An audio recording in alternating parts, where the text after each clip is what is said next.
Hello all. Welcome back to another video vlog, whatever. మీలో కొంతమంది notice చేశారు, కొంతమంది నాకు డిఎం కూడా చేశారు ఇన్స్టాగ్రామ్లో దట్ ఐఎమ్ ఇన్యాక్టివ్.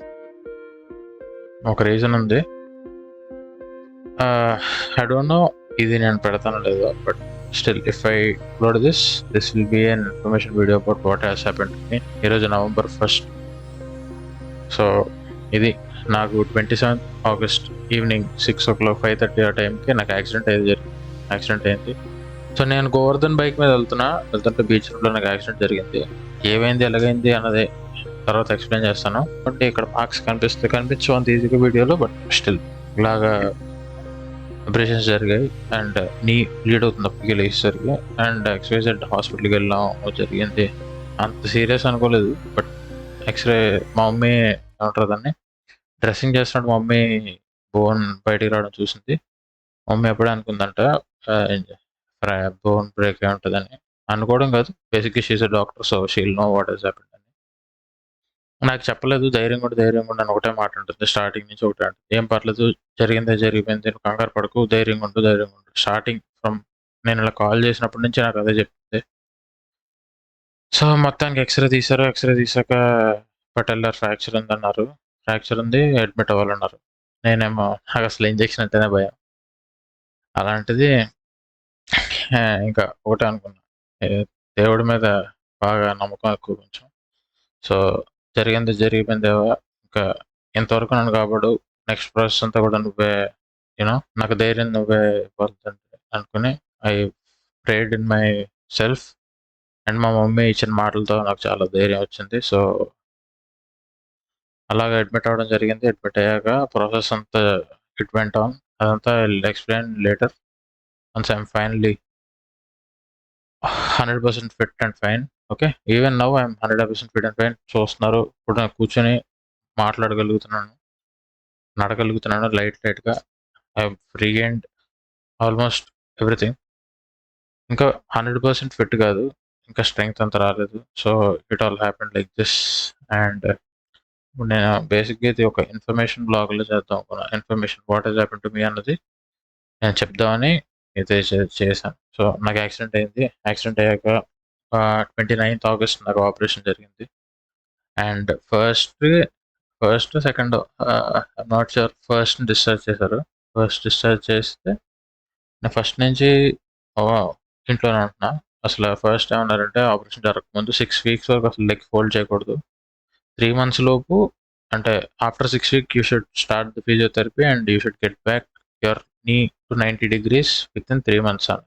అంటే 3 months అయ్యేలోపు ఎలా లేదన్నా 90 degrees వరకు లెగ్ ఫోల్డ్ చేయగలగాలన్నారు. కానీ దేవుడి దయ వల్ల నేను 1 month అయింది. 1 month అయ్యాక చెకప్కి వెళ్తే ఆ రోజే డాక్టర్ గారు 90 degrees వరకు ఫోల్డ్ చేశారు. బాగా రికవర్ అయింది, you should start your physiotherapy నవ్వు అన్నారు. బేసిక్గా ఒకరోజు ఫిజియోథెరపిస్ట్ వచ్చారు, మా మమ్మీ వాళ్ళ తెలిసిన ఆవిడ వచ్చారు. వచ్చి నాకు ఇలాగ కొన్ని ఎక్సర్సైజెస్ చెప్పారు. అప్పుడు చాలా అనుకున్నాను, ఏంట్రా ఇది, ముందు ఫేస్ అంతా అంత ఏమీ అనిపించలేదు, కానీ ఇప్పుడు ఇట్ ఫెల్ట్ లైక్ చాలా కష్టం అనిపించింది. బట్ స్టిల్ నేను అప్పుడు కూడా ఒకటే, దేవా ఎన్ని రోజులు నువ్వు నన్ను నడిపించావు, ఈ దీనిలో కూడా నువ్వే నాకు తోడుగా ఉండాలి అనుకుంటూ I started doing those things. And గట్టిగా నిజం చెప్పాలంటే సీరియస్గా నేను ఫిజియోథెరపీ ఆవిడ చెప్పిన ఎక్సర్సైజ్ కూడా 2-3 రోజులు చేశాను అంతే.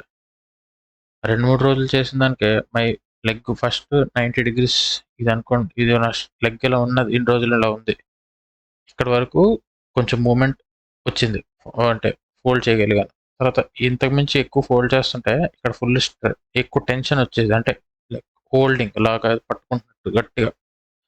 I can't fold, I am not able to fold this అనమాట. 2-3 రోజుల్లోనే I could do this 90 degrees, ఇలా 90 degrees వరకు చేయగలిగాను. And eventually it went like this. ఇప్పుడు నేను ఎంతవరకు చేయగలుగుతున్నాను, ఆల్మోస్ట్ లైక్ ఇలాగా.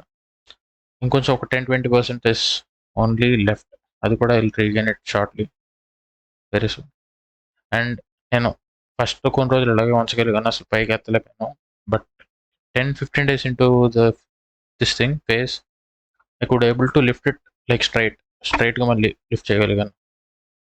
అండ్ నౌ 1 month అయింది, కరెక్ట్ ఫిజియోథెరపీ స్టార్ట్ చేసి I could walk, basically walk without the walker. ఇదంతా జరుగుతుంది.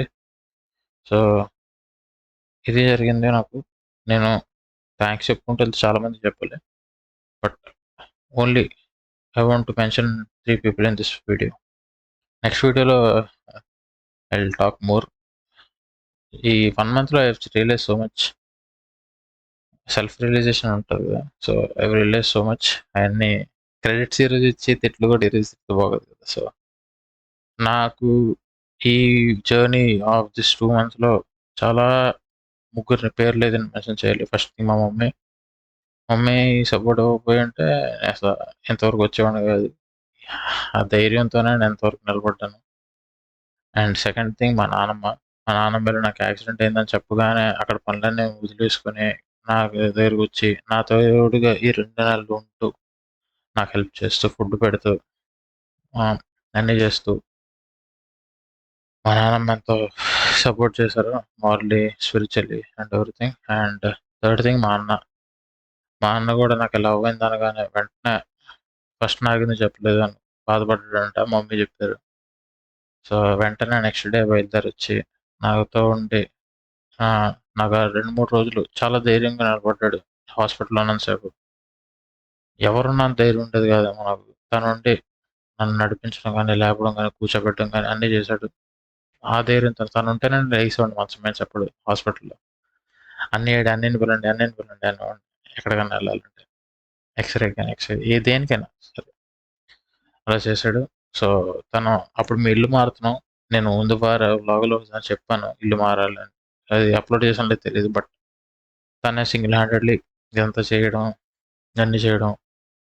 మళ్ళీ తను అక్కడ డ్యూటీ మానుకున్నాడు కదా, ఇక్కడికి వచ్చి పనులన్నీ చూసుకుని మళ్ళీ అక్కడికి వెళ్ళి ఆ పనులు చూసుకోవడం. మళ్ళీ నేను 1 మంత్ చెకప్కి వెళ్ళినప్పుడు కూడా వచ్చాడు, తనే వచ్చి తీసుకెళ్ళాడు. రోజు ఫోన్ చేసి మాట్లాడుతూ ఎలాగున్నావు, ఏంటి సంగతి, ధైర్యంగా ఉండు అని చెప్తున్నాడు. ఇదంతా అండ్ చాలా మంది ఫ్యామిలీ మెంబర్స్ చెప్పాం కదా, పేర్లని చెప్పుకుంటే వెళ్తే it will take half an hour, but I'm not ready to thank everyone who has help me in this journey, be it family members, be it friends. And చాలా మంది అసలు నేను ఎక్స్పెక్ట్ చేయలేని వాళ్ళు వచ్చి నన్ను కలిసారు. 1 month back I could start streaming, but I just wanted to post this video ki what has happened to me and then start చేద్దాం అనుకున్నాను. బట్ వెయిట్ చేశాను. ఎలాగా ఇప్పుడు అంటే బేసిక్లీ 2 ఛానల్స్ ఉన్నాయి నాకు. ఒకటి గేమింగ్ ఛానల్, ఒకటి బ్లాగింగ్ ఛానల్. రీసెంట్గా స్టార్ట్ చేశాను బ్లాగింగ్ ఛానల్. సో రెండిట్లో 2 వీడియోలు పెట్టాలా, లేకపోతే ఎలాగా, ఒక దానిలో వీడియో పెట్టి రెండో దానిలో షార్ట్స్ పెట్టి ఎలాగా చేయాలా అని ఆలోచిస్తూ అలా I waited so much. And then ఒకరోజు ఒక వీడియో చూసాడు, డ్యూయల్ ఛానల్ అంటే 2 ఛానల్స్ కొలాబరేషన్లో ఒక వీడియో చూసాను. ఓ ఇలాగొచ్చిందా, అయితే ఐ కెన్ డూ దిస్ అని చెప్పి అనుకుని కొన్ని వీడియోస్ ఎడిట్ చేసుకుని రెడీగా పెట్టుకున్నాను. సో ఇవి ఎందుకు పోస్ట్ చేయలేదంటే ఈ వీడియో పెట్టాక ఇది పోస్ట్ చేద్దాం అని చెప్పి వెయిట్ చేస్తున్నాను. పోస్ట్ చేసిన తర్వాత నేను ఇయర్ స్టార్టింగ్లో హైదరాబాద్ వెళ్ళినాను కదా, అది ఒక బ్లాగ్ పోస్ట్ చేశాను. ఆ తర్వాత అహ్మదాబాద్ వెళ్ళడం అలాగా అన్నీ పోవడం అంటే పోస్ట్ చేయలేదు. సో ఇప్పుడు ఆ బ్లాగ్స్ అన్ని వరుసగా పోస్ట్ చేస్తాను. అండ్ నా బైక్ది కూడా ఓన్లీ ఎయిర్ ఫిల్టర్ ఒకటే పోస్ట్ చేశాను. దాని తర్వాత I done so many works on that. I will post those videos and some random blogs కొన్ని ఉన్నాయి, అవి కూడా I will post. And then in between I will do some videos about me or like. So yeah, that's it for today. Long అయిపోయింది. I will make it short as possible and I will post it as short as possible. So main points చెప్పాలనుకున్నవి ఏంటంటే నాకు ఏం జరిగింది, next ఏంటి, ఈ రెండే. That's it for today's video. Catch you soon again. Bye.